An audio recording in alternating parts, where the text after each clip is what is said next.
Hello everyone, I hope you all are doing well. I welcome you all to my channel Chemistry with Bhumi, and in this video we are going to cover the new chapter haloalkanes and haloarenes from the organic chemistry. So let's start the video. First of all if we understand the term halo alkane and halo arenes तो क्या होते हैं हमारे halo alkanes और halo arenes.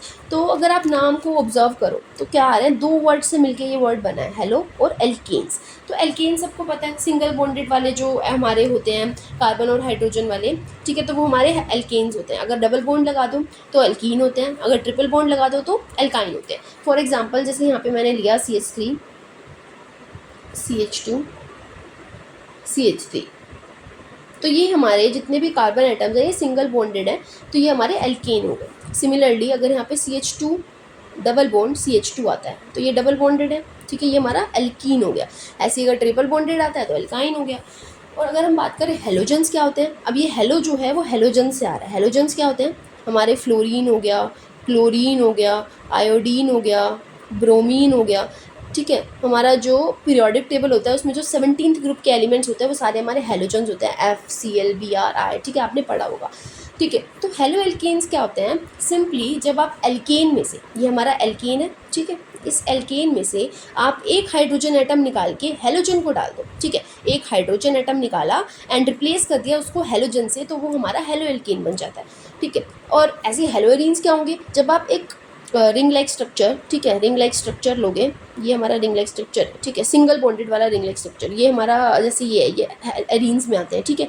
तो ये हमारा hello arene हुआ, इसमें से आपने एक हाइड्रोजन निकाला और यहाँ पे Br लगा दिया, ठीक है, कोई भी हेलोजन लगा दिया, तो ये हमारा क्या हो जाएगा, हेलो एरीन हो जाएगा, ठीक है। तो the replacement of hydrogen atom by halogen क्या होता है, हमारा हेलो एल्कीन या हेलो एरीन्स की फॉर्मेशन करता है, ठीक है। तो अगर आप बना रहे हो विद हाइड्रोकार्बन, एलिफेटिक मतलब सिंगल चेन वाले, ये सिंबल, ठीक है, तो हमारे को क्या मिलते हैं, एल्काइल हैलाइड जिसको हम हेलो एल्कीन कहते हैं। और अगर आप बना रहे हो एरोमेटिक से, ये रिंग वाले स्ट्रक्चर से, तो आपको क्या मिलते हैं, एराइल हैलाइड जिसको हम हेलो एरीन कहते हैं, ठीक है। तो आपको कंफ्यूज नहीं होना, हेलो एल्केन और एल्काइल हैलाइड एक ही है, हेलो एरीन और एराइल हैलाइड एक ही है, ठीक है। सो ये थी हमारी बेसिक डेफिनेशन कि हेलो एल्केन्स और हेलो एरीन्स होते क्या हैं।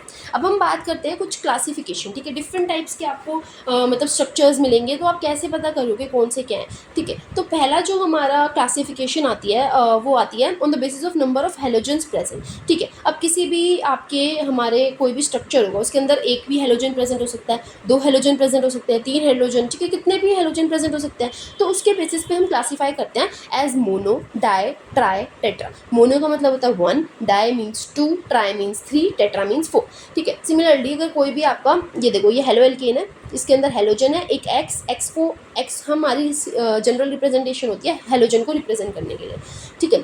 तो यहाँ पे ये हेलो एल्केन जो है हमारा, इसके अंदर एक ही हेलोजन प्रेजेंट है एक्स, ठीक है, तो ये हमारा मोनो हेलो एल्केन हुआ। इसी तरह से ये हमारा हेलो एरीन है, ठीक है, यहाँ पे रिंग वाला स्ट्रक्चर है लेकिन एक ही एक्स प्रेजेंट है ना, एक ही हेलोजन प्रेजेंट है, तो ये हमारा मोनो हेलो एरीन हुआ, ठीक है। ये हमारा हेलो एल्केन है, ठीक है, सिंपल स्ट्रक्चर है लेकिन इसके अंदर दो हमारे हेलोजन प्रेजेंट है, एक एक्स ये रहा और एक एक्स ये रहा, तो ये हमारा डाई हेलो एल्कीन हुआ, सॉरी, ठीक है।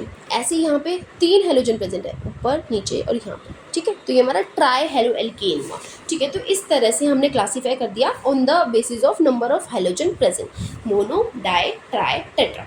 देन हमारा आता है classification on the basis of the structure, ठीक है, प्राइमरी, सेकेंडरी, टर्शरी। प्राइमरी होता है 1 डिग्री, सेकेंडरी होता है 2 डिग्री, टर्शरी होता है 3 डिग्री, ठीक है। अब कार्बन किस कार्बन से हमारा हेलोजन एटम अटैच्ड है उसको देख के हम बताते हैं कि वो प्राइमरी है, सेकेंडरी है या टर्शरी है। अब देखो यहाँ पे हमारा हेलोजन एटम अटैच्ड है, ये हमारा हेलोजन एटम अटैच्ड है किससे, ये वाले कार्बन से, ठीक है। अब आपको इस वाले कार्बन, जिस कार्बन से हेलोजन एटम अटैच्ड है उसको देखना है कि वो कितने और कार्बन एटम से अटैच्ड है, कितने एल्काइल चेन से अटैच्ड है। ये जो आ रहा है ये हमारी बाकी की कार्बन एटम की चेन है, ठीक है, तो ये बाकी तो H2 ही है, ठीक है, ये ऊपर जो नीचे लिखे हुए हैं इनको हम CH2 नॉर्मली लिख सकते हैं। तो जो हमारा कार्बन है जिससे हमारा एल्काइल जो हमारा हेलोजन अटैच्ड है उससे वो सिर्फ एक ही कार्बन एटम से अटैच्ड है, तो वो हमारा प्राइमरी हो गया। ऐसे ही अगर देखो ये वाला हेलोजन इस वाले कार्बन से अटैच्ड है, तो ये वाला कार्बन जो है वो कितने और कार्बन से अटैच्ड है, एक ये वाला R और एक ये वाला R, दो से अटैच्ड है, तो ये 2 डिग्री हुआ, ठीक है। अब ये वाला हेलोजन इस वाले कार्बन से अटैच्ड है, ये वाला कितने कार्बन से अटैच्ड है, और एक ये R, एक ये R और एक ये R, तो ये टर्शरी हुआ, ठीक है। तो on the basis of nature of carbon to which the halogen atom is attached, halogen derivatives are classified as 1 degree, 2 degree, 3 degree, तो ये हमने पढ़ लिया। ठीक है। देन और भी आते हैं एलाइलिक, बेंजाइलिक, विनाइलिक, एराइल, ये सारे डेरिवेटिव्स होते हैं। ठीक है, तो विनाइलिक की बात करें अगर हम, ठीक है, तो ये वाला कार्बन एटम है जिससे हमारा हेलोजन अटैच्ड है। अगर हमारा हेलोजन अटैच्ड है to the carbon atom, then जो उसका नेक्स्ट कार्बन एटम है उसके बीच में डबल बॉन्ड आ जाता है। जैसे कि आप देखो ये कार्बन एटम है, ठीक है, इससे हमारा हेलोजन अटैच्ड है, फॉर एग्जांपल Br। ठीक है, तो जिस कार्बन एटम से हमारा Br अटैच्ड है उसी के नेक्स्ट में कार्बन एटम्स में डबल बॉन्ड आ गया। ठीक है, तो ये हमारा हो जाएगा विनाइलिक। ठीक है, अब मान लो यही हमारा Br अटैच्ड है इस वाले कार्बन एटम से। ठीक है, देन हमारा एक और कार्बन एटम है, ठीक है, और नेक्स्ट वाला कार्बन एटम में डबल बॉन्ड आ रहा है। ठीक है, यानी कि जिस कार्बन एटम से Br अटैच्ड है उसमें डबल बॉन्ड नहीं है, उसके नेक्स्ट वाले कार्बन में डबल बॉन्ड है, तो हमारा हो जाता है एलाइलिक। देखो ये वाला X हमारा इस वाले कार्बन एटम से अटैच्ड है, तो इसके साथ वाला जो कार्बन एटम है उसमें डबल बॉन्ड आ रहा है, ना कि यहाँ पे। ठीक है, अगर यहाँ पे डबल बॉन्ड आता, जिस कार्बन से अटैच्ड है उसमें डबल बॉन्ड आता, तो वो हमारा हो जाएगा विनाइलिक। और अगर जिससे कार्बन एटम अटैच्ड है उसकी जगह दूसरे में डबल बॉन्ड आ रहा है तो वो हमारा हो जाएगा एलाइलिक। ठीक है, देन हमारा आता है बेंजाइलिक। बेंजाइलिक क्या होता है, जो हमारा कार्बन एटम से हमारा अटैच्ड है हेलोजन, ठीक है, उसके नेक्स्ट कार्बन से हमारा अटैच्ड है डबल बॉन्ड, पर वो बेंजीन वाले स्ट्रक्चर की बात हो रही है। ठीक है, ऐसी एराइल, लेकिन यहाँ पे जिस कार्बन से अटैच्ड है उसी में डबल बॉन्ड अटैच्ड है। यानी कि सिमिलरली जैसे विनाइल था, ये हमारा विनाइलिक था, वैसा ही हमारा एराइल है, पर वो बेंजीन वाले स्ट्रक्चर में है। और जैसा हमारा एलाइलिक था वैसा ही हमारा बेंजाइलिक है, बस वो बेंजीन वाले स्ट्रक्चर में। तो ये आपको पैटर्न को ऑब्जर्व करो, ठीक है, और इस तरह से आप कुछ इसको क्लासीफाई करते हो। देन ये हमारी थी कुछ क्लासिफिकेशन, ठीक है, ऑन द बेसिस ऑफ कैसे हमारा हेलोजन अटैच्ड है, कितने हेलोजन अटैच्ड है। देन हम बात करते हैं general method of preparation of halo alkanes.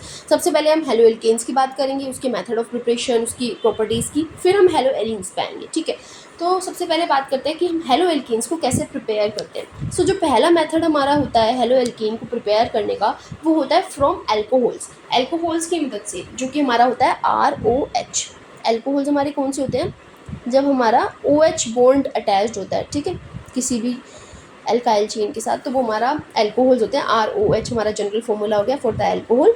इसकी मदद से हम हेलो एल्केन्स को प्रिपेयर कर सकते हैं, जो कि हमारे होते हैं RX। हेलो एल्केन्स कौन से होते हैं, RX, हेलोजन और एल्केन। ये X हमारा हेलोजन हो गया और ये हमारा एल्केन ग्रुप हो गया। ठीक है, तो हमने क्या किया, कुछ एल्कोहल से ही हमारे बहुत सारे मेथड हैं। ठीक है, ये पहला हो गया, ये दूसरा हो गया, ये तीसरा, चौथा, पाँच कुछ मेथड्स हैं हमारे एल्कोहल से हेलो एल्केन बनाने की। तो सबसे पहले की अगर हम बात करें तो इसमें हमारा जो रिएजेंट यूज हो रहा है वो है हमारा HCl प्लस एनहाइड्रस ZnCl2। ठीक है, तो HCl और एनहाइड्रस ZnCl2 ये जो हमारा यूज़ हो रहा है इसको हम बोलते हैं ल्यूकास रिएजेंट। ठीक है, ल्यूकास रिएजेंट ये टोटल HCl और एनहाइड्रस ZnCl2 को एक साथ बोलते हैं। अब इसमें क्या होगा, जैसे हम यहाँ पे कर रहे थे ऊपर, ठीक है, H को रिप्लेस कर रहे थे विद द X, यहाँ पे आप क्या करोगे, यहाँ से H निकलेगा, ठीक है, यहाँ से OH निकलेगा और RCl कंबाइन हो जाएंगे। ठीक है, तो सिमिलरली वाटर रिमूव करना है आपको। ठीक है, वाटर रिमूव हुआ और RCl बन गया। ठीक है, तो यहाँ से आपने OH ग्रुप को रिमूव करना है। ठीक है, और यहाँ से हम Cl को लगा देंगे। यहाँ का positive R positive, OH negative, यहाँ का H पॉजिटिव, Cl नेगेटिव, तो इसका पॉजिटिव इसके नेगेटिव के साथ जुड़ गया, RCl बन गया, इसका नेगेटिव इसके पॉजिटिव के साथ जुड़ गया, वाटर बन गया। ठीक है, तो इसको हम बोलते हैं ग्रूव्स प्रोसेस। ठीक है, ये हुई हमारी first reaction to make halo alkane from alcohol. Then second हमारा होता है, हम रिएजेंट यूज़ करते हैं NaBr प्लस में H2SO4। ठीक है, इसमें भी क्या होगा, NaBr है, Na positive, Br negative, R positive, OH negative, R positive इसके Br नेगेटिव से जुड़ेगा तो RBr बन जाएगा और सिमिलरली वाटर रिमूव हो जाएगा। ठीक है, देन हम बात करते हैं, यहाँ पे H2SO4 है, वो हम एज अ रिएजेंट यूज़ कर रहे हैं। ठीक है, देन आता है PX3। PX3 के साथ जब हम रिएक्शन करते हैं, ठीक है, तो क्या होगा, जब हम PX3 के साथ रिएक्शन करते हैं तो यहाँ पे भी RX बनेगा। ठीक है, यहाँ पे अगर PCl3 होता है, X हमने कोई भी हाइड्रोजन ले लिया, तो अगर हम मान लें PCl3 हो गया, ठीक है, तो R पॉजिटिव Cl नेगेटिव, तो RCl बनता है, ऐसी RX बना, तो यहाँ से क्या बन गया 3RX, साथ में हमको बाय प्रोडक्ट मिलता है H3PO3। ऐसे ही PCl5 की रिएक्शन होती है, यहाँ पे भी मिलता है RCl, साथ में हमको बाय प्रोडक्ट मिलता है POCl3 और साथ में HCl भी मिलता है, ठीक है। देन हमारा जो नेक्स्ट रिएजेंट है वो है SOCl2, साथ में pyridine भी यूज़ करते हैं, ठीक है। यहाँ पे भी हमारा बनता है RCl, ठीक है, जो हमें बनाना ही है, हम बनाए हेलो एल्केन रहे तो RCl बनेगा ही बनेगा। देन हमको बाय प्रोडक्ट्स में मिलता है SO2 और HCl। अब इस वाले प्रोसेस को हम बोलते हैं डार्जन प्रोसीजर, ठीक है। इसके अंदर SO2 और जो HCl फॉर्म होते हैं वो गैसियस फॉर्म में होते हैं, ठीक है।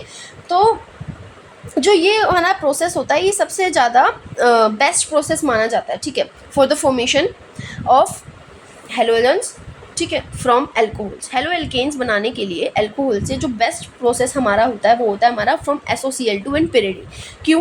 क्योंकि जो डार्जन प्रोसीजर होता है वो बेस्ट मेथड इसलिए माना जाता है since the by products SO2 and HCl are gaseous and easily escape, ठीक है। तो यहाँ पे हमको RCl बना रहे हैं हम, ठीक है, अगर हमारे बाय प्रोडक्ट्स इजीली निकल जाए, ठीक है, बाय प्रोडक्ट्स क्या है, दोनों गैसियस है, दोनों इजीली एस्केप हो जाएंगे, तो हमको जो प्रोडक्ट चाहिए बेसिकली वही मिल जाएगा। तो इसी वजह से ये हमारा सबसे बेस्ट मेथड माना जाता है in the formation of halo alkanes, ठीक है, बाय अल्कोहल।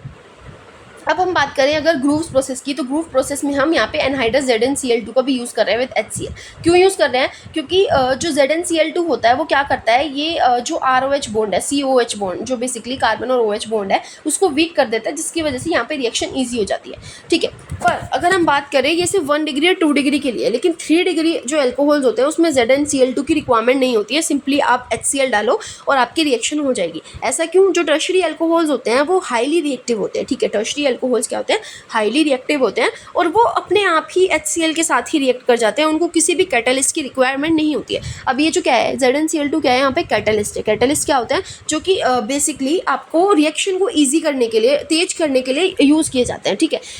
तो यहाँ पे जब टर्शरी एल्कोहल्स जो हैं वो खुद ही इतने हाईली रिएक्टिव हैं, ठीक है, तो उनको किसी भी कैटलिस्ट की क्या ही रिक्वायरमेंट होगी, तो यहाँ पे ZnCl2 रिक्वायर्ड नहीं होता है। देन अगर हम रिएक्टिविटी ऑर्डर की बात करें हेलोजन एसिड्स की, तो जो HI होता है सबसे ज़्यादा रिएक्टिव होता है, देन HBr, देन HCl, ठीक है, देन HF।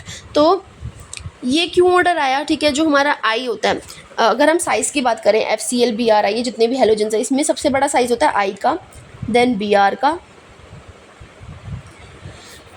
देन Cl का, देन F का, ठीक है। तो I का जो है ना वो सबसे बड़ा साइज़ होता है, तो जितना बड़ा साइज़ होता है ना उतना ज़्यादा ही रिएक्टिविटी वो शो करता है, ठीक है। तो इसी वजह से HI की रिएक्टिविटी सबसे ज़्यादा होती है, ठीक है, as compare to the others. Then हमारा जो सेकेंड मेथड आता है for the preparation of halo alkanes, it is free radical halogenation of alkanes. हमने क्या किया है यहाँ पे, फ्री रेडिकल हेलोजिनेशन कर रहे हैं। हमने सिंपली एल्केन लिया, ठीक है, CH3 CH2 CH2 CH3, ये हमने एक एल्केन लिया। इसके अंदर हम क्या डाल रहे हैं, हेलोजन डाल रहे हैं Cl2, ठीक है, Cl2 डालेंगे, साथ में डलती है UV लाइट या फिर हीट, ठीक है।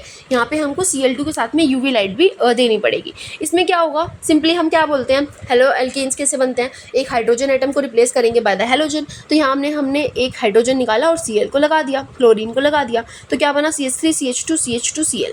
अब ये क्लोरीन ज़रूरी थोड़ी है यहाँ पे फर्स्ट वाले कार्बन पे ही जाके अटैच होगा, सेकेंड कार्बन पे जाके भी अटैच हो सकता है, ठीक है। तो अगर हम यहाँ से हाइड्रोजन हटा के Cl रिप्लेस करेंगे तो ये वाला हमारा बन जाएगा, ठीक है, नहीं तो हमारा ये वाला स्ट्रक्चर बनेगा। तो 2 स्ट्रक्चर पॉसिबल है, ठीक है। तो अगर हम बात करें ये 2 स्ट्रक्चर बन सकते हैं, ये दोनों एक दूसरे के आइसोमर्स हैं, ठीक है। तो हम बात करें कि इनमें से कौन सा मेजर है और कौन सा माइनर है, ठीक है। तो यहाँ पे हमारा जो लॉ होता है वो ये कहता है कि लेस द हाइड्रोजन एटम, ठीक है, जहाँ पे सबसे कम हाइड्रोजन होंगे वहाँ पे जाके हमारा क्लोरीन अटैच्ड होगा, हेलोजन अटैच्ड होगा, तो वो हमारा मेजर माना जाएगा। तो अगर हम बात करें फर्स्ट वाले में 3 हाइड्रोजन है और सेकंड वाले में 2 हाइड्रोजन है, तो हाइड्रोजन कम कहाँ पे, सेकंड वाले में। तो सेकंड वाले से जब क्लोरीन अटैच्ड होगा तो वो हमारा मेजर बनेगा, और जो फर्स्ट वाले से अटैच्ड होगा जहाँ पे 3 हाइड्रोजन है, ज़्यादा हाइड्रोजन है, तो वो हमारा माइनर होएगा, ठीक है।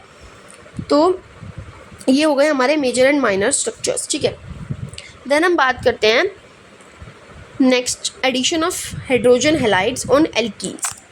जब हम एल्कीन्स की मदद से कैसे बना सकते हैं, ठीक है। तो हमने क्या किया, यहाँ पे अभी तक एल्केन लिए थे, ठीक है, सिंपली एल्केन लिए थे, उसके अंदर हमने रिप्लेस कर दिया था और हेलोजन को अटैच कर दिया था। अब हम ले रहे हैं एल्कीन, यहाँ पे हमने ये एल्कीन लिया, उसके अंदर हमने डाला HBr, ठीक है।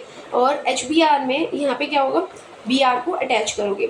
अब यहाँ पे कैसे अटैच करना है, किस कार्बन से अटैच करना है, तो यहाँ पे देखो आप एच बी आर ले सकते हो, एच सी एल ले सकते हो, ठीक है, एच आई ले सकते हो, कुछ भी ले सकते हो, ठीक है। तो जब भी आप H B R H C L डालते हो तो यहाँ पे मार्कोनिकोव रूल लगता है। मार्कोनिकोव रूल क्या कहता है, ठीक है, मार्कोनिकोव रूल कहता है negative part is attach to the less hydrogen side, ठीक है।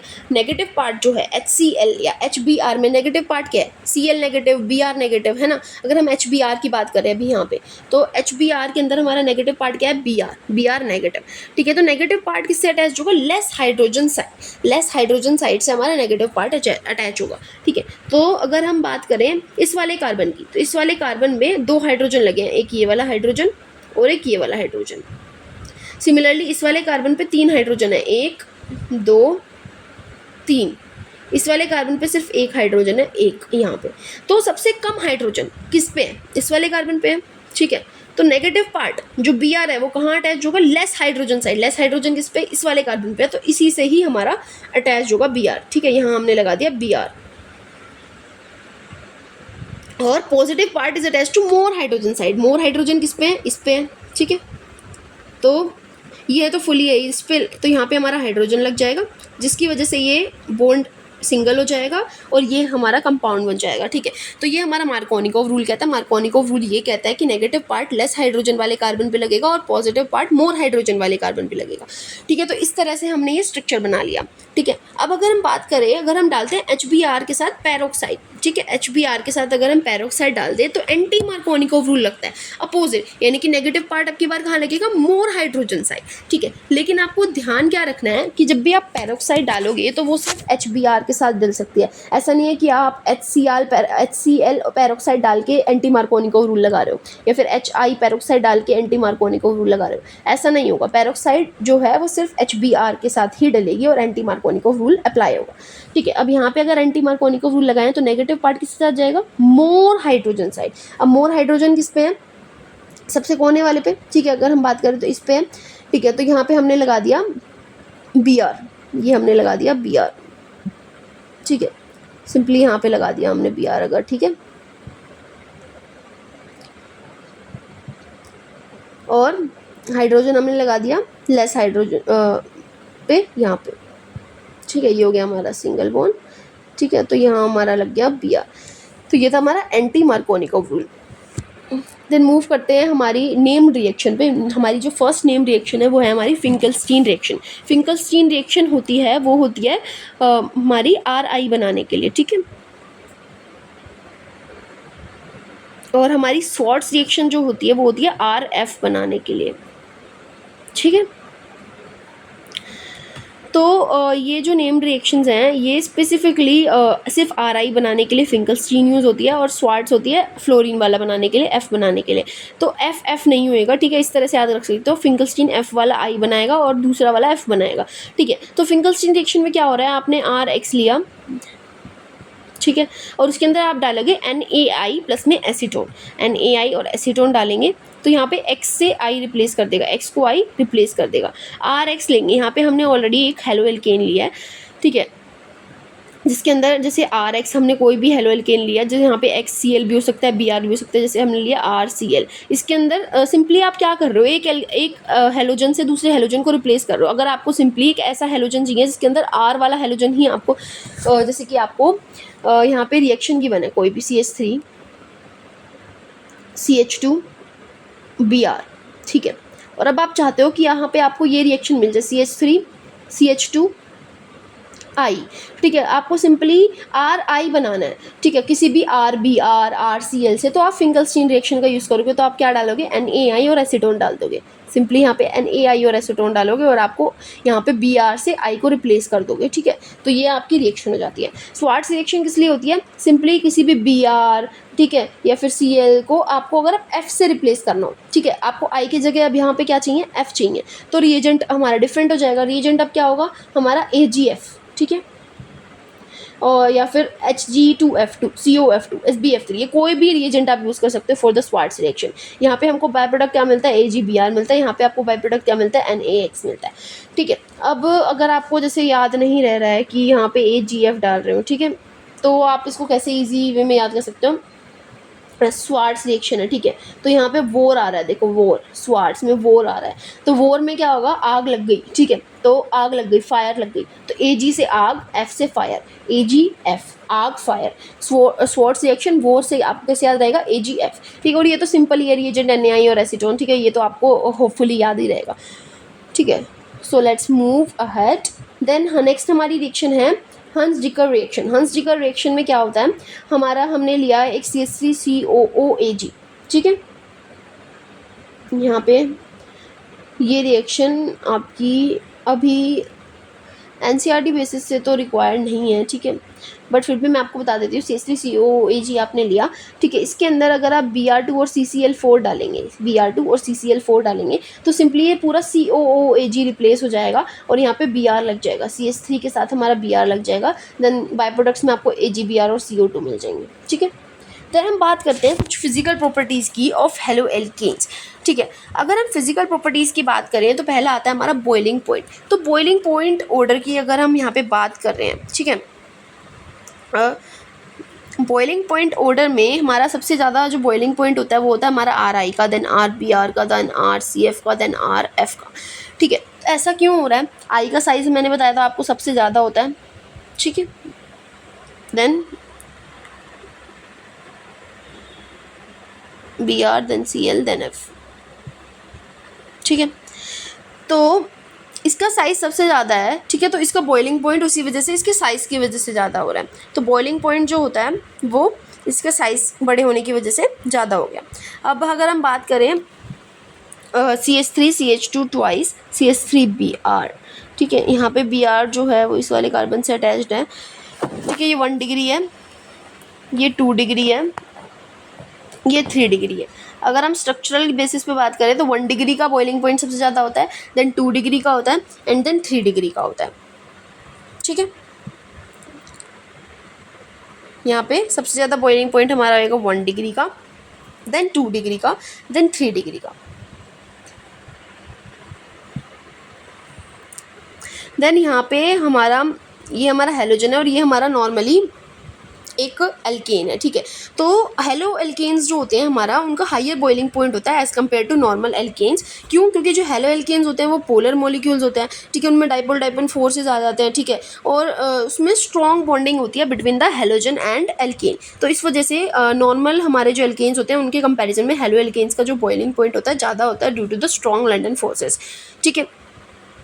देन अगर हम आगे बात करें बॉन्ड स्ट्रेंथ की, तो बॉन्ड स्ट्रेंथ क्या होती है, it decreases as the size of the halogen atom increases, thus the order of the bond strength is this, ठीक है। अब देखो जैसे जैसे आप साइज़ बढ़ाते जाओगे, यहाँ पे देखो ये हमारा कोई भी आइटम है, ठीक है, इसका साइज़ बढ़ता जा रहा है। तो अगर आप मान लो यहाँ पे खड़े हो, ठीक है, तो और यहाँ पे हमारा न्यूक्लियस है, तो न्यूक्लियस आपको इजीली अट्रैक्ट कर पाएगा, ठीक है। आप में बात, अगर आप पास पास रहते हो तो आप में अट्रैक्शन ज़्यादा होगा, आप में बातचीत ज़्यादा होगी, आपका बॉन्ड बहुत स्ट्रॉन्गर बनेगा, ठीक है। लेकिन अगर आप दूर रहते हो, बहुत ही दूर रहते हो कहीं पे, ठीक है, आप अलग अलग शहर में रहते हो, तो आपका बॉन्ड थोड़ा वीक हो जाता है, ठीक है, क्योंकि डिस्टेंस आ जाता है, बातचीत ज़्यादा नहीं हो पाती, इतना मिलना जुलना नहीं होता।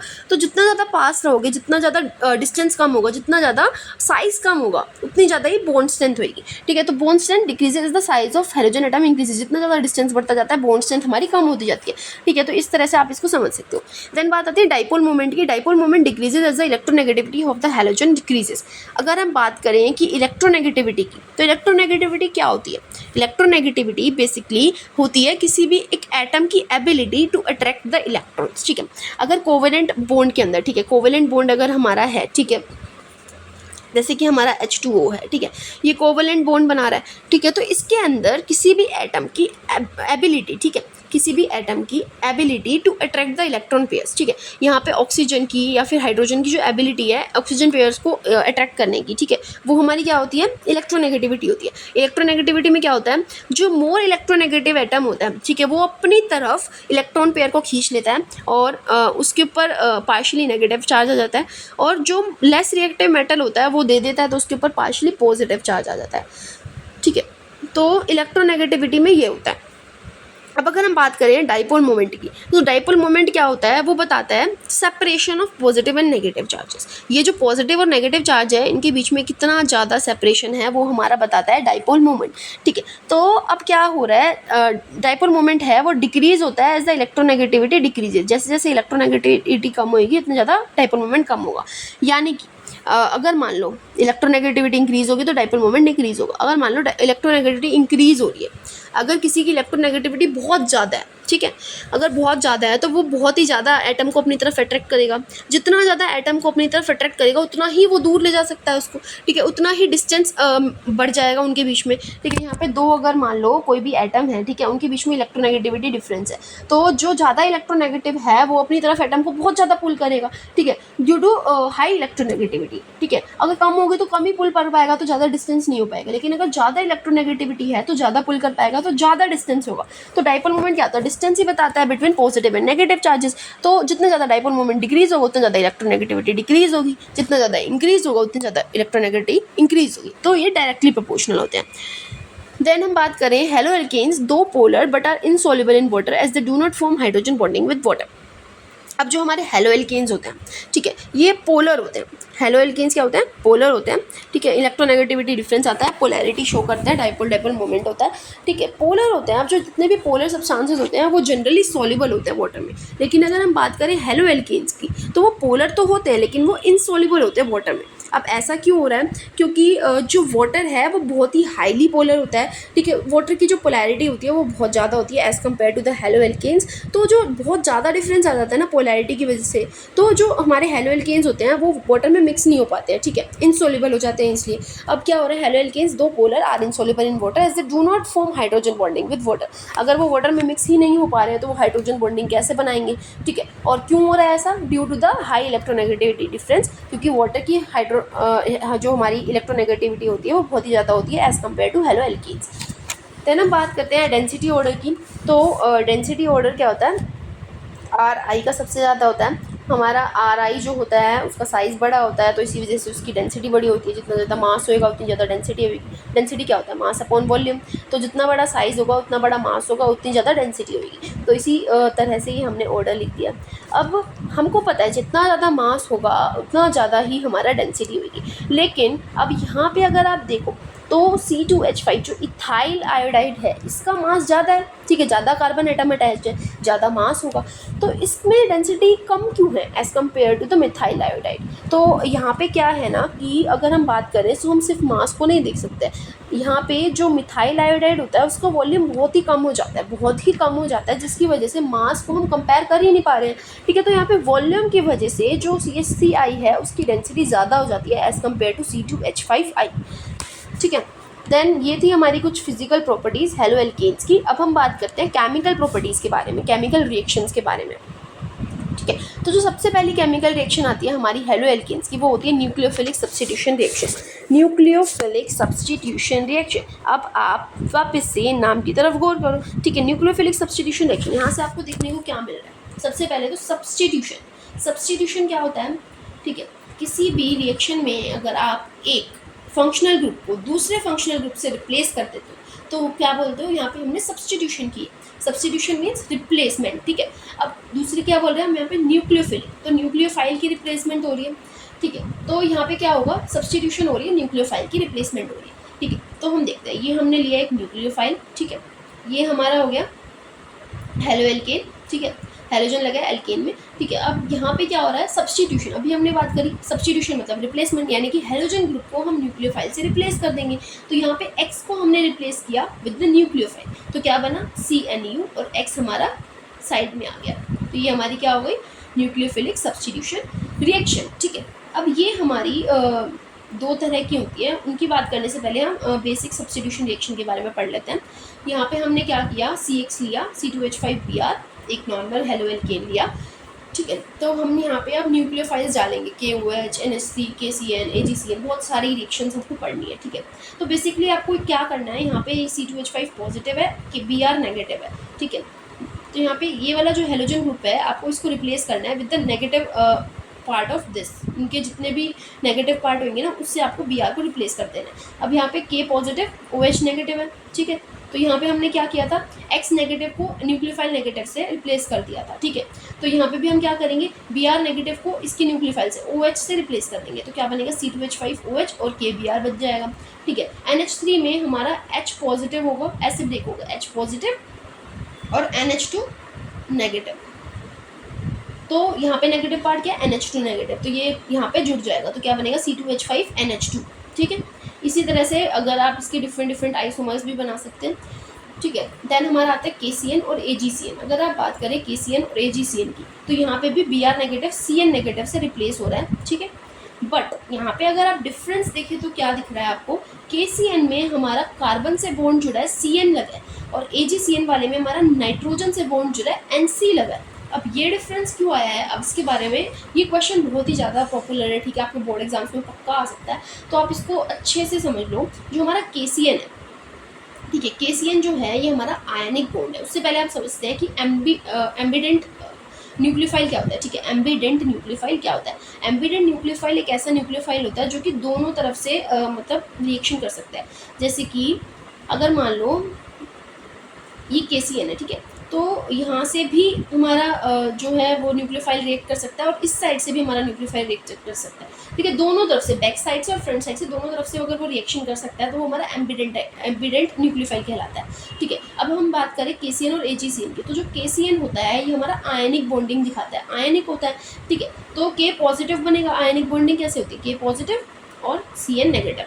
तो हमारा जो CN है, CN नेगेटिव, CN है वो बिल्कुल ही हमारा फ्री है, ठीक है। KCN के बॉन्ड में हमारा जो CN है वो हमारा फ्री है, ठीक है। और दूसरा ये एम्बिडेंट न्यूक्लियोफाइल भी है, ठीक है। तो ये दोनों तरफ से रिएक्ट कर सकता है, फ्रॉम द कार्बन साइड भी और नाइट्रोजन साइड भी, ठीक है। कार्बन साइड से भी अटैक कर सकता है, नाइट्रोजन साइड से भी अटैक कर सकता है, बट ये जनरली कार्बन साइड से ही अटैक करता है, ठीक है। And bond with carbon side to form as the major product, ठीक है। मेजर प्रोडक्ट बनाने के लिए कार्बन साइड से फॉर्म करता है, ठीक है। लेकिन अगर हम AgCN की बात करें तो हमारा जो AgCN है वो कोवेलेंट है, ठीक है। और यहाँ पे AgCN ये हमारा कोवेलेंट है, और यहाँ पे Ag और C जो है ये कार्बन और Ag के बीच में बॉन्डिंग हुई है। यहाँ पे ये CN जो है ये फ्री नहीं है, जैसे यहाँ पे CN फ्री था, K पॉजिटिव CN नेगेटिव, यहाँ पे CN फ्री था, तो उसने क्या करा, CN ने डायरेक्ट रिएक्शन करी, C2H5CN बना लिया। लेकिन AgCN हमारा कोवेलेंट बॉन्ड बनाता है, और कार्बन यहाँ पे Ag सिल्वर से ऑलरेडी अटैच्ड है, ठीक है। तो यहाँ पे CN तो जुड़ा हुआ है, कार्बन तो जुड़ा हुआ है, तो वो तो रिएक्ट कर ही नहीं सकता, तो यहाँ पे नाइट्रोजन साइड रिएक्ट करती है, तो यहाँ पे ये कोवेलेंट बॉन्ड है, इसलिए आइसोसायनाइड बनाता है। CN को हम सायनाइड बोलते हैं, NC को हम आइसोसायनाइड बोलते हैं, ठीक है। तो बेसिकली अगर ये तो मैंने आपको एक्सप्लेनेशन दे दी, क्योंकि अगर आपको एक्सप्लेन करने को आता है तो आप एक्सप्लेन कर सकते हो कि ये आयनिक कंपाउंड है और ये कोवेलेंट कंपाउंड है, ये फ्री है यहाँ पे CN, और यहाँ पे जो कार्बन है वो अटैच्ड है Ag से, तो वो रिएक्ट नहीं कर सकता है, ठीक है। तो नाइट्रोजन साइड से ही वो अटैच हो सकता है। दूसरी बात, जो KCN है वो एम्बिडेंट न्यूक्लियोफाइल है, ठीक है, वो दोनों तरफ से रिएक्शन कर सकता है, लेकिन वो मेनली कार्बन साइड से ही जुड़ना पसंद करता है, ठीक है। बट आपको अगर रिमेंबर करना है, याद रखना है शॉर्ट फॉर्म में, तो आप याद कर सकते हो जो Ag वाली रिएक्शंस हैं, ठीक है, वो हमेशा नाइट्रोजन साइड से होंगी, N साइड से, ठीक है। Ag वाली रिएक्शन हमेशा नाइट्रोजन साइड से होगी, और जो K वाली रिएक्शन है वो बची हुई साइड से होगी, नाइट्रोजन साइड से नहीं होगी, ठीक है। तो ये हमने पढ़ लिया KCN और AgCN। अब हम बात करते हैं KNO2 और AgNO2 की। तो KNO2 में भी क्या हो रहा है, देखो N साइड से नहीं जुड़ेगा, ऑक्सीजन साइड से जुड़ेगा, और Ag वाला हमेशा N साइड से जुड़ेगा, तो NO2 बनाएगा, ठीक है। तो आपको याद रखना है Ag वाला हमेशा N साइड से जुड़ेगा और K वाला दूसरी साइड से जुड़ेगा, ठीक है। तो इसका रीज़न हम ऑलरेडी पढ़ चुके हैं। अब हम बात करते हैं RONA की रिएक्शन, ठीक है। यहाँ पे भी क्या हुआ, हमारा Na पॉजिटिव है, OR नेगेटिव है, तो OR नेगेटिव पार्ट हमारा C2H5 से जुड़ गया, साथ में हमें मिला NaBr। यहाँ पे अगर हम बात करें NaC डबल बॉन्ड H की, ठीक है, तो यहाँ पे Na पॉजिटिव है, बाकी का सारा हमारा नेगेटिव है, ये बाकी का पूरा हमारा जुड़ जाएगा C2H5 के साथ, ठीक है। जैसे सिमिलरली RCOOAg, तो यहाँ पे Ag पॉजिटिव है, RCOO हमारा नेगेटिव है, तो पूरा RCOO हमारा जुड़ गया C2H5 के साथ, ठीक है। ये कुछ रिएक्शंस थी हमारी, जो कि हमारी थी न्यूक्लियोफिलिक सब्स्टिट्यूशन रिएक्शन, जहाँ पे हमने न्यूक्लियोफाइल को रिप्लेस किया with the halogen, negative part को हटा के न्यूक्लियोफाइल को लगा दिया, ठीक है। अब हम बात करते हैं न्यूक्लियोफाइल फिलिक जो सब्स्टिट्यूशन रिएक्शन होती है, ये दो तरह की होती है। तो जो पहला टाइप होता है वो होता है हमारा SN1 टाइप। SN1 से आपको पता चल रहा है, 1 को हम किससे रिप्रेजेंट करते हैं, यूनी से, तो यूनिमोलिकुलर न्यूक्लियोफिलिक रिएक्शन इसको हम बोलते हैं, ठीक है। SN1 से unimolecular nuclear reaction. Similarly SN2, ठीक है, 2 आ गया तो बाय मॉलिकुलर न्यूक्लियोफिलिक रिएक्शन। ठीक है।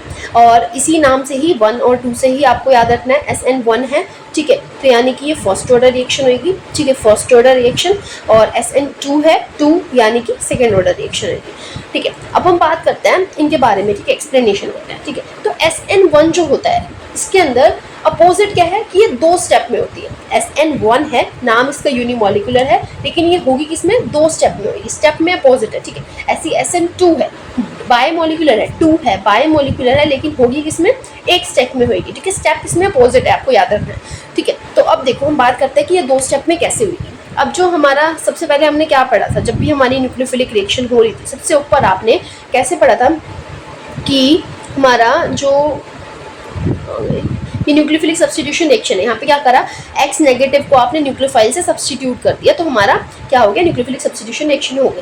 अब इसी को आपको क्या करना है, 2 स्टेप में करना है, क्योंकि ये क्या है, SN1 रिएक्शन है, SN1 हमारी 2 स्टेप में होती है। तो पहले स्टेप में आपने क्या किया, उसमें क्या किया था, X को रिप्लेस किया था न्यूक्लियोफाइल से, यहाँ पे आपने पहले स्टेप में X को रिप्लेस किया, ठीक है। अब न्यूक्लियोफाइल को आप सेकंड स्टेप में ऐड करोगे, पहले स्टेप में ऐड नहीं करोगे, क्योंकि आपको ये रिएक्शन को 2 स्टेप में करना है, ठीक है। तो आपने क्या किया, सबसे पहले एक एल्काइल हैलाइड लिया, ठीक है, पहले स्टेप में वहाँ से X को हैलाइड को रिप्लेस किया, ठीक है, हटा दिया, तो ये C पॉजिटिव आ जाएगा, C पे पॉजिटिव चार्ज आ जाएगा, ठीक है। स्टेप 2 के अंदर आपने न्यूक्लियोफाइल को ऐड कर दिया, ठीक है। तो सिंपली वही वाली रिएक्शन है, बस इसको हमने 2 स्टेप में डिवाइड कर दिया है, ठीक है। अब इसके अंदर जो हमारा पहला स्टेप होता है उसको हम स्लो स्टेप बोलते हैं, और जो सेकंड स्टेप होता है वो हमारा फास्ट स्टेप होता है, ठीक है।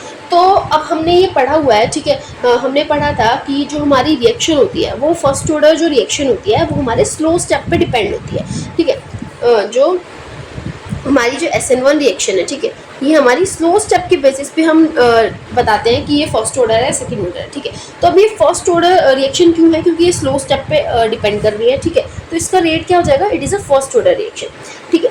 अब दूसरी बात, रिएक्टिविटी ऑर्डर की अगर हम बात करें तो SN1 में रिएक्टिविटी ऑर्डर होता है 3 degree, then 2 degree, then 1 degree, ठीक है। उसके बाद अगर हम बात करें कि SN1 रिएक्शंस कौन दिखाते हैं, polar solvents, low concentration nucleophile और वीक न्यूक्लियोफाइल्स जो होते हैं वो SN1 मैकेनिज्म को फॉलो करते हैं, ठीक है। अब उसके बाद अगर हम बात करें कि SN1 के अंदर क्या होता है, रेसिमाइजेशन होती है।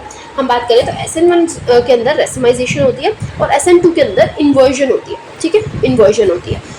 तो रेसिमाइजेशन का मतलब क्या होता है, जब स्ट्रक्चर दोनों तरह से बने, ठीक है। देखो यहाँ पे न्यूक्लियोफाइल राइट साइड में लगा हुआ है और यहाँ पे न्यूक्लियोफाइल लेफ्ट साइड में लगा हुआ है, तो ये हमारा रेसिमाइजेशन रिएक्शन है, ठीक है। अब रेसिमाइजेशन में यहाँ पे क्यों हो रही है, क्योंकि SN1 रिएक्शन में जो हमारी न्यूक्लियोफाइल की जो पॉसिबिलिटी होती है अटैक करने की, वो दोनों तरफ से होती है, बैक साइड से भी अटैक कर सकता है न्यूक्लियोफाइल और फ्रंट साइड से भी अटैक कर सकता है, ठीक है। तो इस तरह से यहाँ पे 2 स्ट्रक्चर बनेंगे, एक ये वाला, ठीक है, और एक ये वाला। अगर फ्रंट साइड से अटैक करता है तो ये वाला, और बैक साइड से अटैक करता है तो ये वाला।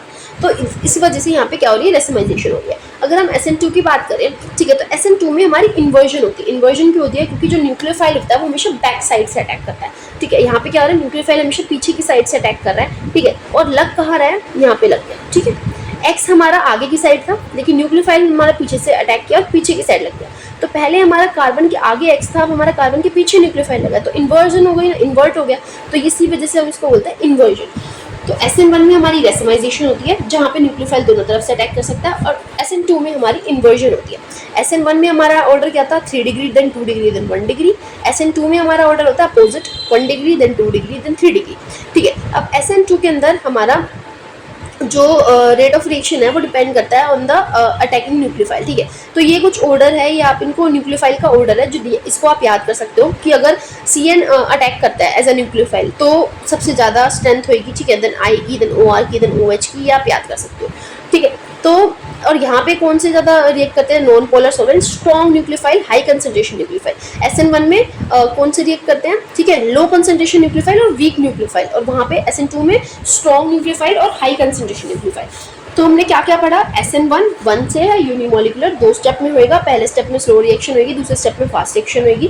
SN2 एक स्टेप में होएगा, 2 है, बायोमोलिकुलर है। SN1 हमारा फर्स्ट ऑर्डर रिएक्शन है, SN2 हमारा 2 सेकेंड ऑर्डर रिएक्शन है। SN1 में ऑर्डर की रिएक्टिविटी की सीरीज क्या है, 3 degree, 2 degree, 1 degree, and SN2 में हमारी 1 डिग्री, 2 डिग्री, 3 डिग्री। SN1 में हमारी रेसिमाइजेशन होती है, SN2 में हमारी इन्वर्जन होती है, ठीक है। यहाँ पे सेकंड ऑर्डर क्यों है, क्योंकि देखो ये हमारा रिएक्शन जो है वो दोनों पे डिपेंड कर रहा है, RX पे भी और न्यूक्लियोफाइल भी। जब हमारा दोनों पे डिपेंड करता है तो वो क्या होता है, हमारा सेकेंड ऑर्डर रिएक्शन होता है। और अगर हमारा सिर्फ स्लो स्टेप पे डिपेंड करता है तो हमारा वो फर्स्ट ऑर्डर रिएक्शन होता है। और यहाँ पे सिर्फ स्लो स्टेप पे डिपेंड कर रहा है तो इसलिए फर्स्ट ऑर्डर रिएक्शन, यहाँ पे दोनों ही हमारे पे डिपेंड कर रहा है, आरएक्स पे भी और न्यूक्लियोफाइल पे भी, इसलिए सेकेंड ऑर्डर रिएक्शन।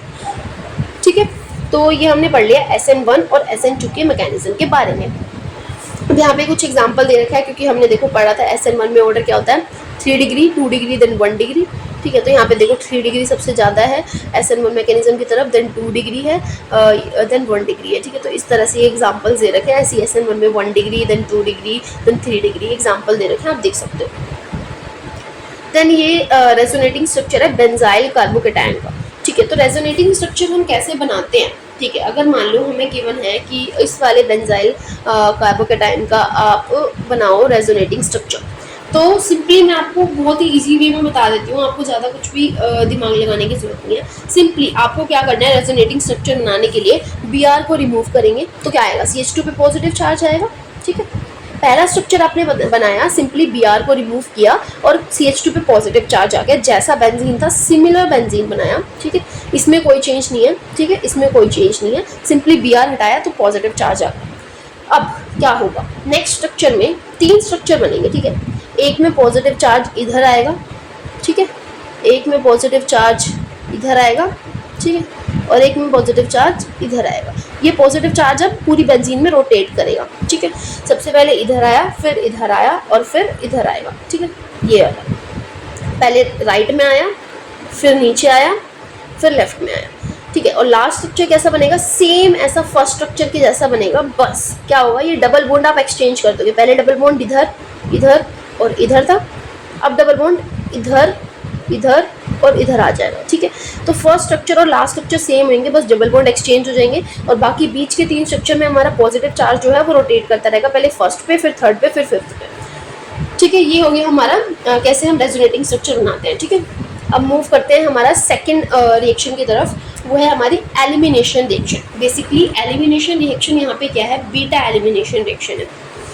ठीक है, तो इसको हम डीहाइड्रोहेलोजिनेशन भी बोलते हैं। तो डीहाइड्रोहेलोजिनेशन हमारा क्या होता है, बीटा एलिमिनेशन रिएक्शन होता है। एलिमिनेशन का मतलब सीधा एलिमिनेट कर दिया। ठीक है, सब्स्टिट्यूशन में क्या हो रहा था, रिप्लेसमेंट हो रही थी, एलिमिनेशन में सीधा हटा ही दिया, कोई भी रिप्लेसमेंट नहीं हुई है। ठीक है, और बीटा का मतलब क्या है, सेकेंड कार्बन से रिप्लेसमेंट होगी। पहला होता है अल्फा कार्बन, दूसरा होता है बीटा कार्बन। मैं आपको बता देती हूँ, जैसे ये है हमारा CH3, CH2, CH2, Br। ठीक है, यहाँ पे हेलोजन हमारा Br लगा हुआ है। अब Br जिस कार्बन से अटैच्ड है, ये हमारा होता है पहला कार्बन है जिससे Br अटैच्ड है, वो हो गया हमारा अल्फा कार्बन। और जो ये सेकंड कार्बन है जिससे Br अटैच्ड है, वो हो गया हमारा बीटा कार्बन। ठीक है, तो ये हो गया हमारे अल्फा कार्बन और बीटा कार्बन। अब यहाँ पे क्या हो रहा है, बीटा एलिमिनेशन रिएक्शन है, यानी कि बीटा वाले कार्बन में से एलिमिनेशन होगी। ठीक है, इतना याद रखना है।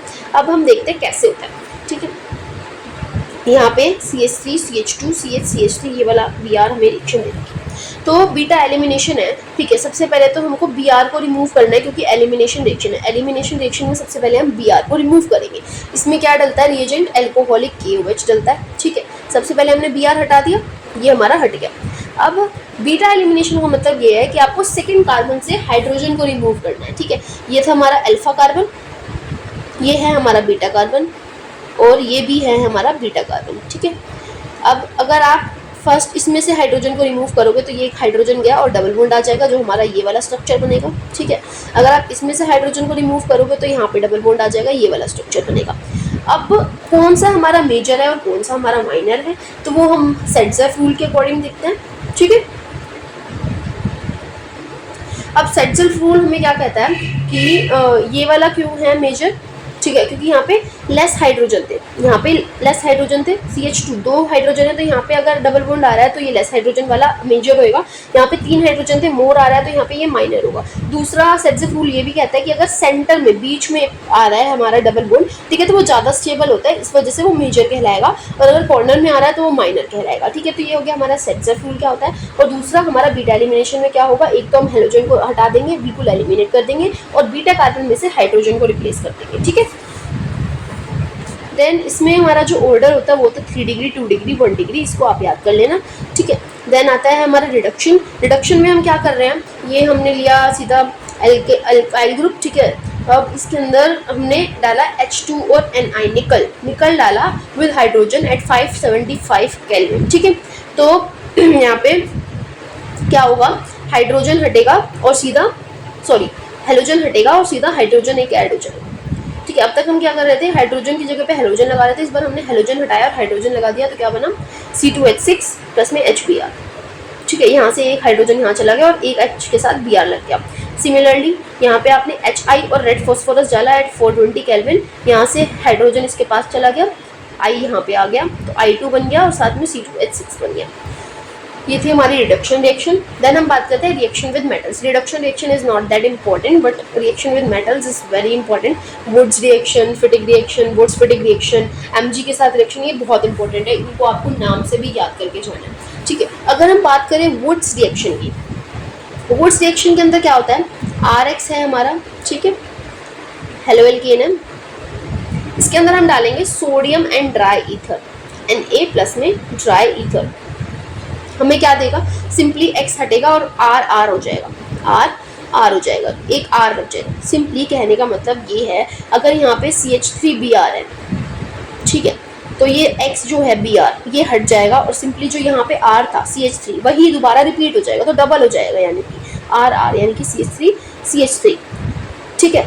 पूरा R रिपीट करना है, ये बात आपको याद रखनी है। फॉर एग्जाम्पल अगर यहाँ CH3Br नहीं है और है CH3 CH2 Br, तो यहाँ पे Br हटेगा और ये पूरा रिपीट होगा, ठीक है। तो क्या बनेगा, CH3 CH2 CH3, ठीक है। यहाँ से Br हटा और डबल हो गया CH2 CH3, ठीक है। तो R हमारा डबल हो जाएगा। तो ये था हमारा वुड्स रिएक्शन। अब अगर हम बात करें फिटिक रिएक्शन की, यहाँ पे नहीं लिखी हुई है क्योंकि ये हम हेलो एल्केन्स के बारे में पढ़ रहे हैं, जब हेलो एलीन्स पढ़ेंगे तब उसमें आएगी। बस फिटिक रिएक्शन भी कुछ नहीं है, सिमिलर है, बस यहाँ पे RX की जगह पे यहाँ पे जैसे ये नॉर्मल रिएक्शन है, ठीक है, वहाँ पे हमारा एराइन आएगा। जैसे अगर दो बेंजीन रिंग के ऊपर हमारा X लगा हुआ है, ठीक है, Br लगा हुआ है, तो यहाँ से Br हटेगा और दो बेंजीन हो जाएंगी। सिमिलरली इसमें भी वही करना है, बस यहाँ पे नॉर्मल चेन थी, यहाँ पे एराइल चेन है, ठीक है। तो ये हो गई हमारी फिटिक रिएक्शन। और वुड्स फिटिक में क्या होता है, वुड्स फिटिक रिएक्शन होती है वुड्स रिएक्शन और फिटिक रिएक्शन की मिक्सचर। वुड्स रिएक्शन में क्या हो रहा है, नॉर्मली चेन को आपने डबल कर दिया, फिटिंग में आपने जो रिंग स्ट्रक्चर है उनको डबल कर दिया। वुड्स फिटिंग में आप क्या करते हो, जो भी हमारा यहाँ पे लगा हुआ है हेलोजन ग्रुप उनको हटा दोगे, ठीक है, इसमें से भी हेलोजन ग्रुप हटा दोगे। वुड्स फिटिंग में एक हमारा होता है रिंग वाला स्ट्रक्चर और एक होता है हमारा नॉर्मल स्ट्रक्चर, ठीक है। जैसे यहाँ पे क्या है, एक मिनट, C6H5Cl, एक तो हमें दिया है ये वाला रिंग वाला स्ट्रक्चर हेलो एरीन, और एक दिया है हमें हेलो एल्केन CH3Cl, ठीक है। CH3Cl हमारा हेलो एल्केन है और C6H5Cl हमारा हेलो एरीन है। अब इन दोनों में से हम दोनों में से Cl हटाएंगे और दोनों के R पार्ट को कंबाइन कर देंगे, CH3 C6H5, ये हमारा हो गया वुड्स फिटिक रिएक्शन, ठीक है। क्या किया हमने, दोनों के हमने हेलोजन पार्ट को हटाया और दोनों के R पार्ट को कंबाइन कर दिया। फॉर एग्जांपल ये हमको हेलो एरीन गिवन है, एक बेंजीन रिंग, ठीक है, और एक Br यहाँ पे अटैच्ड है, ये हो गया हमारा हेलो एरीन, ठीक है। और एक हमें रिएक्शन गिवन है CH3 हेलो एल्केन गिवन है CH3 CH2 Br, तो यहाँ से दोनों में से हम Br को हटाएंगे, यहाँ से भी Br हटाया, यहाँ से भी Br हटाया और इन दोनों को हम अटैच कर देंगे, तो क्या आएगा, बेंजीन रिंग के ऊपर CH2 CH3, ठीक है। ये हो गई हमारी वुड्स फिटिक रिएक्शन। नेक्स्ट हम बात करते हैं रिएक्शन विद Mg। जो हमारा Mg होता है इसकी रिएक्शन हमेशा ड्राई ईथर के साथ होगी, सबसे पहली बात, ठीक है। तो ड्राई ईथर के साथ जब हम रिएक्शन कराएंगे Mg की, तो यहाँ होगा सीधा Mg जो है वो इनके साथ अटैच हो जाएगा, तो क्या बनेगा, C2H5 as it is, Mg attach हो गया बीच में, MgBr बन जाएगा, ठीक है। तो इसको हम बोलते हैं गिग्नार्ड्स रिएजेंट, ठीक है। Grignard reagents are strong bases and react readily with water. जो हमारा गिग्नार्ड रिएजेंट होता है, ठीक है, तो वो क्या होता है, बहुत ही ज़्यादा स्ट्रॉन्ग बेस होता है और क्या करेगा, वाटर के साथ बहुत ही ज़्यादा रेडिली, बहुत ही तेज़ी से रिएक्ट करता है। तो यहाँ पे हम ड्राई ईथर का यूज़ क्यों कर रहे हैं, सूखा ईथर, ठीक है, so it is use ether real solution. Grignard reagent जो होता है बहुत अच्छा बेस होता है और अगर हम उसको कोई भी वेट सब्सटेंस के साथ अगर वाटर के साथ रिएक्ट कराते हैं तो वो बहुत ही तेज़ी से रिएक्ट करता है। तो इसी वजह से यहाँ हम ड्राई ईथर का यूज़ कर रहे हैं, ठीक है, ताकि वो रिएक्ट ना करे। तो ड्राई ईथर का जब हम यूज़ करेंगे तो Mg जाके कंबाइन हो जाएगा, ये हो गई हमारी रिएक्शन विद Mg, ठीक है। देन आता है हमारा आइसोमेरिज्म। आइसोमेराइजेशन में क्या होगा, सिमिलरली आइसोमर बनाना है आपको, ठीक है।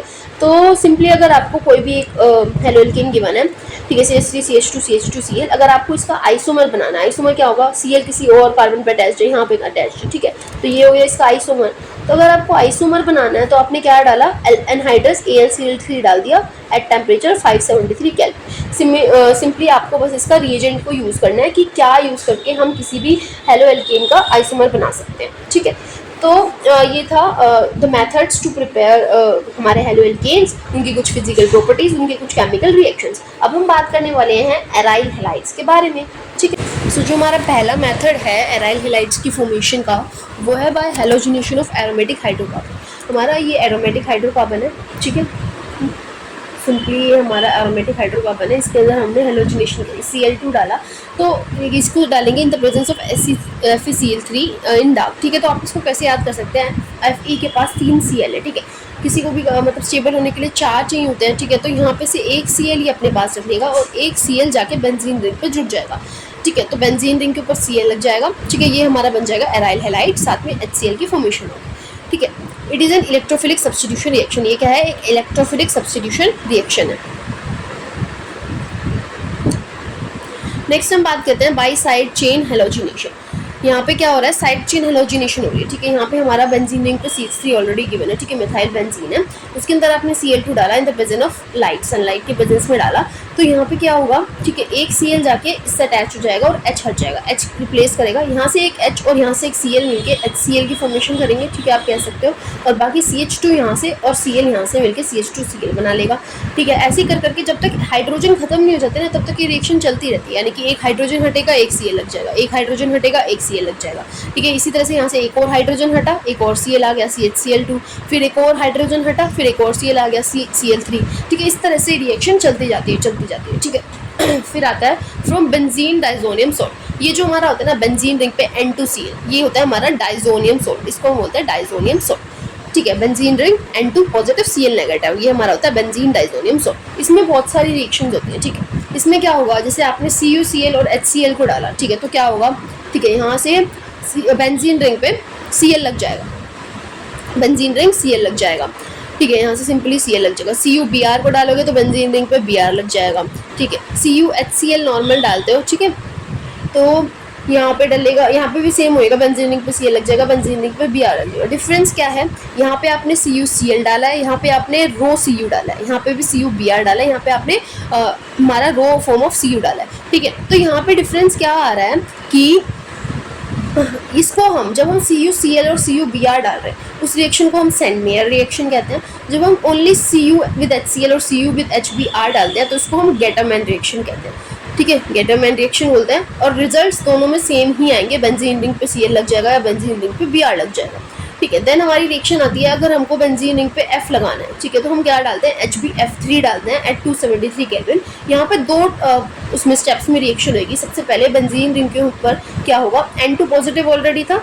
ठीक है, H पॉजिटिव Cl नेगेटिव हट जाएंगे और BF3 यहाँ पे जाके अटैच हो जाएगा, ठीक है, तो BF4, तो यहाँ पे क्या बनेगा, N2 पॉजिटिव BF4 नेगेटिव, ठीक है। दोबारा से हम इसको हीट करेंगे, देन सेकंड स्टेप में हमारा क्या बनेगा, बेंजीन रिंग पे F लग जाएगा, इसको हम बोलते हैं बॉल्स-शाइमन रिएक्शन, ठीक है।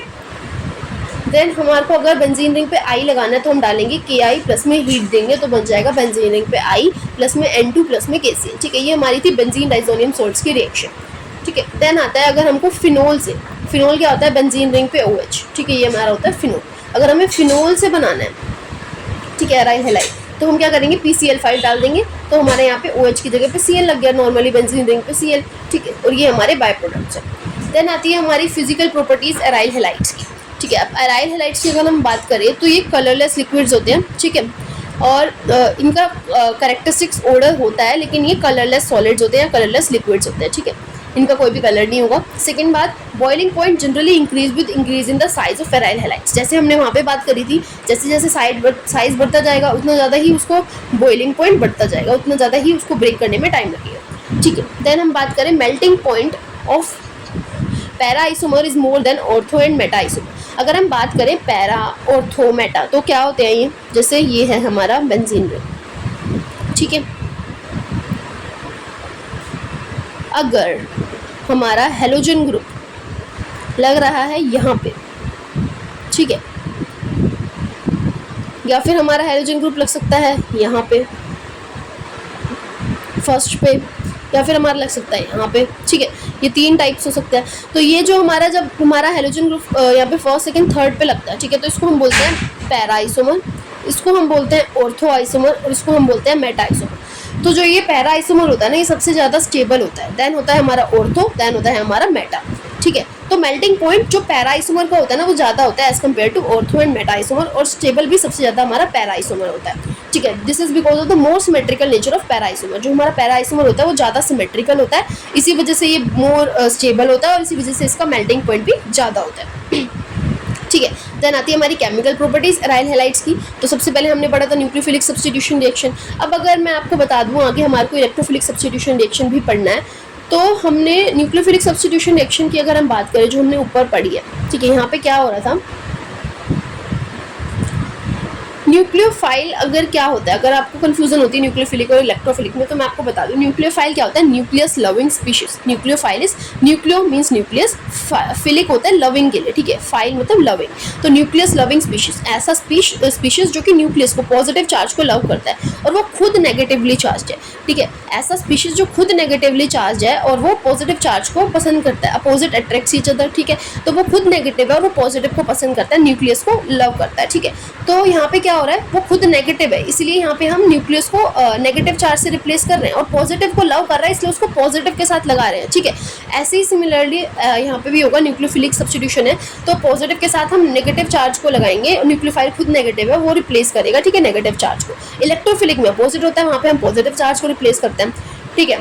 तो यहाँ पे अगर हम पढ़ें nucleophilic substitution reaction aryl halides में, ठीक है, तो एराइल हैलाइड्स क्या होते हैं, बहुत ही कम न्यूक्लियोफिलिक सब्स्टिट्यूशन रिएक्शन शो करते हैं क्योंकि वो बहुत ही लेस रिएक्टिव होते हैं। क्यों होते हैं टुवर्ड्स न्यूक्लियोफिलिक सब्स्टिट्यूशन रिएक्शन, उसके कुछ रीजंस हैं, ठीक है। पहला रीजन है ड्यू टू रेजोनेंस। अब क्या होता है हमारे एराइल हैलाइड्स में रेजोनेंस होता है, ठीक है, तो हमने अभी रेजोनेंस स्ट्रक्चर भी देखा था, ठीक है, पहले यहाँ पॉजिटिव चार्ज फिर यहाँ, ठीक है। तो हमारे यहाँ पे क्या होता है, ड्यू टू द रेजोनेंस वो नहीं दिखा पाता है, ठीक है, क्योंकि वहाँ पे पार्शियल डबल बॉन्ड करेक्टर आ जाता है, ठीक है, बॉन्डिंग हो जाती है, डबल बॉन्ड करेक्टर आ जाता है, तो उसकी वजह से वो नहीं दिखा पाता है, ठीक है। रेजोनेंस स्टेबलाइजेशन हो जाती है, और क्या होता है वहाँ पे डीलोकलाइजेशन ऑफ इलेक्ट्रॉन होता है, इलेक्ट्रॉन मूव कर रहा होता है, ठीक है, डीलोकलाइज हो जाता है वो, और हमारा जो फिनाइल कार्बोकेटायन होता है ना वो इंस्टेबल भी होता है, ठीक है।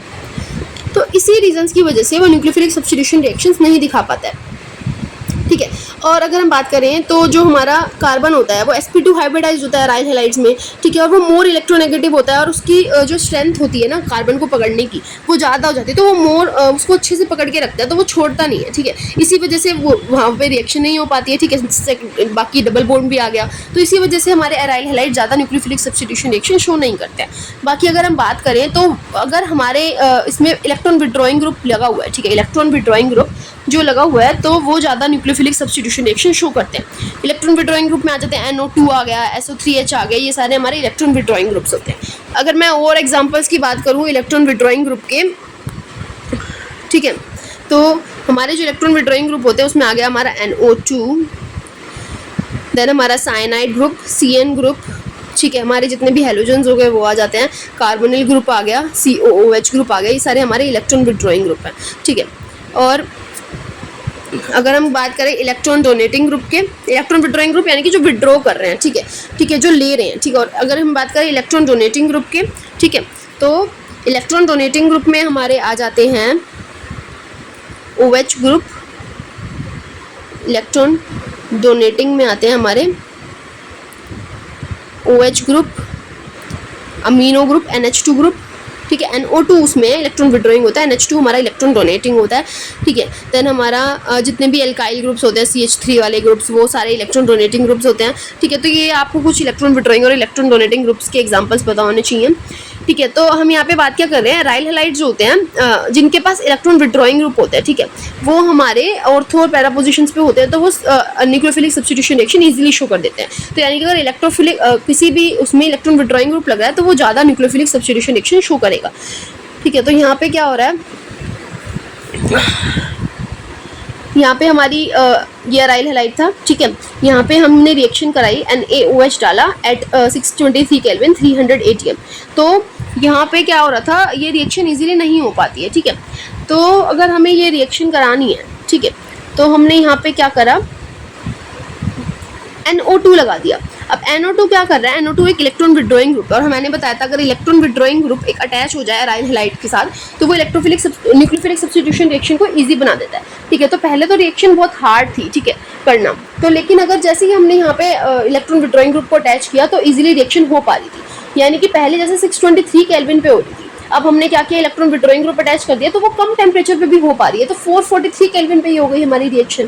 ठीक है, अब यहाँ पे हमने और इलेक्ट्रॉन विड्रॉइंग ग्रुप अटैच कर दिए, और हमने बात क्या करी थी, electron withdrawing group at ortho and para positions. ठीक है, तो हमने ऑर्थो और पैरा पोजीशंस पे ही लगाए, देखो ये पैरा पे लगाया था, अब हमने दोनों ऑर्थो पे भी लगा दिए। तो अब सिर्फ वार्म वाटर की रिक्वायरमेंट थी, इतने टेम्परेचर की रिक्वायरमेंट ही नहीं पड़ी, सिर्फ वार्म वाटर में डालने पे ही हमारी रिएक्शन हो गई। तो ये था कि इलेक्ट्रॉन विड्रॉइंग ग्रुप कैसे हेल्प करता है in the nucleophilic substitution reaction. ठीक है, देन हम बात करते हैं इलेक्ट्रोफिलिक सब्स्टिट्यूशन रिएक्शन की। इलेक्ट्रोफाइल्स कौन से होते हैं, जो इलेक्ट्रॉन लविंग स्पीशीज होते हैं, जो कि नेगेटिव चार्ज को अट्रैक्ट करते हैं, और वो खुद क्या होते हैं, पॉजिटिवली चार्ज होते हैं। तो यहाँ पे क्या होगा, पॉजिटिवली चार्ज की रिप्लेसमेंट होगी। ठीक है, तो halogens are deactivating but ortho para directive. Thus chlorination, nitration, sulfonation and Friedel this are substitute derivatives। इसकी बात नहीं करते हैं। देन हमारे आते हैं कुछ रिएक्शन जैसे हेलोजिनेशन, नाइट्रेशन, सल्फोनेशन, ये सारी रिएक्शंस आती हैं, फेडरल क्राफ्ट रिएक्शन। ठीक है, तो हम बात करते हैं सबसे पहले हेलोजिनेशन। यहाँ पे क्या हो रहा है, हमने एक अराइल हैलाइड लिया, उसके अंदर हमने हेलोजिनेशन करानी है, तो हेलोजन ग्रुप डाला Cl2, साथ में एनहाइड्रस FeCl3। तो क्या होगा, जैसा हमारा ये अराइल हैलाइड था वो सिंपली रहेगा। ठीक है, ये इसमें कोई चेंज नहीं है, साथ में ये Cl जाके इसमें अटैच हो जाएगा। मैंने बताया था ना, यहाँ पे Cl3 में एक Cl यहाँ चला जाएगा और एक Cl वहाँ पे बेंजीन रिंग से अटैच हो जाएगा। ठीक है, और जरूरी नहीं है यहाँ पे पैरा पोजीशन पे ये अटैच हो, तो ऑर्थो पोजीशन पे भी अटैच हो सकता है, बट पैरा मोर स्टेबल होता है इसलिए वो मेजर बनेगा और ये हमारा माइनर होगा। देन अगर हम बात करें नाइट्रेशन की, तो नाइट्रेशन में हमें NO2 ग्रुप लगाना है। नाइट्रेशन का मतलब क्या होगा, NO2 ग्रुप, तो यहाँ पे हम डालते हैं HNO3 with concentrated H2SO4। NO2 group हमारा एक बार ऑर्थो पे जुड़ गया, एक बार हमारा पैरा पे जुड़ गया, पैरा वाला हमारा मेजर हो गया, ऑर्थो वाला हमारा माइनर हो गया। देन सल्फोनेशन ग्रुप में हमें यहाँ पे HSO3 लगाना है, so 3H लगाना है। ठीक है, तो हम यहाँ डालेंगे सल्फरिक एसिड कंसनट्रेटेड H2SO4 डालेंगे विद हीट, तो यहाँ पे एक बार ऑर्थो पे जुड़ गया, एक बार पैरा पे जुड़ गया, पैरा वाला हमारा मेजर हो गया, ऑर्थो वाला हमारा माइनर हो गया। Then Friedel Crafts reaction. Friedel Crafts reaction में क्या होता है, हम यहाँ पे रिएक्शन करा रहे हैं CH3Cl के साथ विद एनहाइड्रस AlCl3। ठीक है, फ्रीडल क्राफ्ट रिएक्शन में क्या होगा, सिंपली यहाँ पे Cl ये जो है ना CH3 ये जाके जुड़ जाएगा। ठीक है, at ortho and para position. यहाँ पे Cl एक ही है, ठीक है, AlCl3 को एक Cl चाहिए था, उसने ले लिया, बचा क्या CH3 जाके जुड़ गया at ortho and para positions. ठीक है, अगर हम यहाँ पे ये डालते हैं CH3COCl विद एनहाइड्रस AlCl3, तो यहाँ पे एक Cl AlCl3 को चाहिए था, उसने ले लिया, बाकी जो भी बचेगा वो क्या होगा, इस बेंजीन रिंग पे जाके जुड़ जाएगा COCH3। फ्रीडल क्राफ्ट में सिंपली क्या है, Cl जाके AlCl3 के पास चला गया, जो भी बाकी बचा है, CH3 बचा है, CH3CO बचा है, जो भी बचा है वो जाके बेंजीन रिंग पे जाके जुड़ जाएगा। ठीक है, देन हमारी आती है रिएक्शन विद मेटल्स। हमने पढ़ लिया था वुड्स फिटिंग और वुड्स और फिटिंग, तीनों रिएक्शंस हमने वहीं पे पढ़ ली थी। तो यहाँ पे सिंपली देखो, वुड्स फिटिंग हमने वहाँ पे पढ़ ली थी, बेंजीन रिंग वाला पार्ट और इसका R, दोनों के R हमारे जाके जुड़ जाएंगे, X हट जाएंगे। ठीक है, फिटिंग में क्या था, सिंपली ये बेंजीन रिंग डबल हो गया था, X हट गया था। ठीक है, ये बेंजीन रिंग डबल हो गया in the presence of Na and dry.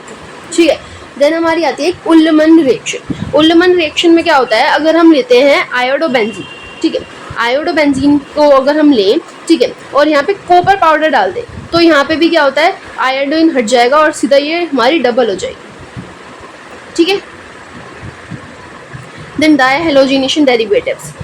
डायहेलोजन हमने पढ़ा था क्या होते हैं, जब भी किसी भी कंपाउंड के अंदर दो हेलोजन ग्रुप्स लगे होते हैं, देखो यहाँ पे दो क्लोरीन ग्रुप्स लगे हुए हैं, तो ये क्या हो गया, डायहेलोजन कंपाउंड हो गया।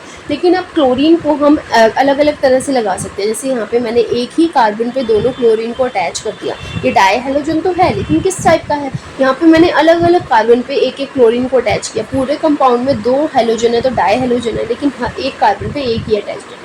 ठीक है, तो ये होते हैं दो तरह के होते हैं, विसिनल एंड जैमिनल। ठीक है, जैमिनल होता है जब एक ही कार्बन पे दोनों क्लोरीन या फिर कोई भी हेलोजन एटम अटैच्ड है तो वो जैमिनल कहलाता है, और अगर अलग अलग कार्बन पे अटैच्ड है तो वो विसिनल कहलाता है। ठीक है, जैम मोती। ठीक है, अगर मान लो किसी भी पर्सन को दो और बहुत अच्छे दोस्त मिल जाए, एक की बजाय दो मिल गए हैं, ठीक है, एक ही बंदे को, ठीक है, तो वो क्या हो गया, जैम हो गया। ठीक है, और दूसरा वाला हमारा विसिनल हो गया। देन हमारा आता है आइसोलेटेड डाई हैलाइड, जब किसी भी दो हेलोजन एटम्स को हम इतनी दूर दूर लगाते हैं, ठीक है, ये इस कार्बन पे लगा हुआ है, ये इस कार्बन पे लगा हुआ है, और ये आइसोलेटेड दिख रहे हैं ना, बहुत ही दूर दूर है, ठीक है, इनके बीच में बहुत सारे कार्बन आ जाते हैं, तो वो क्या कहलाता है, आइसोलेटेड डाई हैलाइड कहलाता है, ठीक है। अब हम डाई हैलाइड्स की बात कर रहे हैं, तो जैसे हमारा ये डाइक्लोरोमीथेन होता है, CH2Cl2, ये जो है बहुत ही वाइडली यूज होता है एज अ सॉल्वेंट, ठीक है, as a propellant in aerosols, इसका ये यूजेस होगा, ठीक है, एज अ सॉल्वेंट बहुत ज़्यादा यूज होता है, और इसको अगर हम डायरेक्ट इसका कांटेक्ट हो जाए ह्यूमन स्किन से, तो ये बहुत ही ज़्यादा इंटेंस बर्निंग कर देता है, ठीक है, रेडनेस कर देता है, तो इसी वजह से इसको डायरेक्ट स्किन पे हमारे को नहीं होना चाहिए इसका कांटेक्ट, ठीक है। तो ये हो गई हमारी halo alkanes and haloarenes chapter की पूरी एक्सप्लेनेशन। आई होप आपको ये समझ आया होगा, ठीक है। And if you like the video then do like, subscribe to my channel, press the bell button and share the video with your friends as well. And तब तक के लिए बाय, एंड मिलेंगे